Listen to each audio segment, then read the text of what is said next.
La Bible déclare, tous les peuples de la terre verront que tu es appelé du nom de l'Éternel et ils te craindront.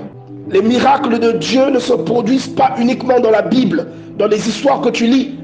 Les miracles de Dieu se produisent également dans la vraie vie. Tu peux les expérimenter. Et je veux que tu saisisses cette opportunité pour dire à Dieu que tu vas lui donner le meilleur de toi. Et le meilleur de toi ne commence pas à l'église. Le meilleur de toi commence à la maison. Donne-lui le meilleur de toi.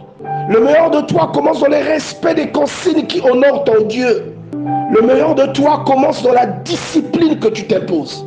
Le meilleur de toi, c'est l'amour que tu as pour les autres. C'est ce que Dieu regarde. C'est de cela qu'il est question. La crainte que tu inspires vient de la jonction de Dieu avec toi. Elle ne vient pas parce que tu es bien habillé. La crainte que tu inspires vient parce que Dieu est dans ta vie. Elle ne vient pas parce que tu chantes fort. Elle ne vient pas parce que tu pries fort. Elle vient parce que Dieu est dans ta vie. Et d'après 1 Corinthiens chapitre 13, l'amour, c'est la preuve que Dieu est là. Jean nous dit que celui qui n'a pas aimé n'a pas connu Dieu. Vous pouvez être le plus grand faiseur de miracles. Si vous n'avez pas d'amour dans le cœur, je vous dis qu'en réalité, vous n'avez pas connu Dieu. Et cet amour, c'est quoi? Cet amour, c'est le pardon que vous accordez aux autres. Cet amour, c'est le fait que vous pouvez oublier le mal qu'on vous a fait.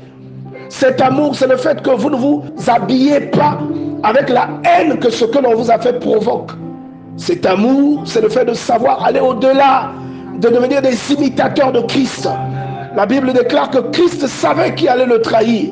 À aucun moment vous voyez Christ parler mal à Judas. Alléluia. On ne parle pas d'une trahison de quelqu'un qui va raconter tes secrets. On parle d'une trahison qui ôte la vie à quelqu'un.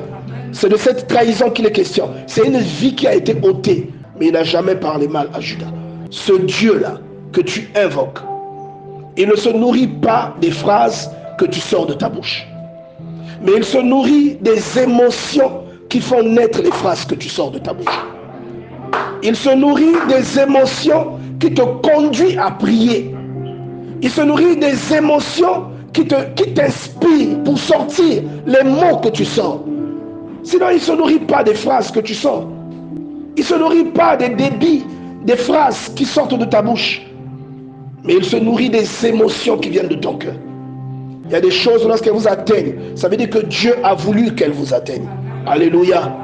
Il y a des choses lorsqu'elles vous atteignent, même lorsqu'elles ne vous plaisent pas, Dieu a voulu que vous passiez par là.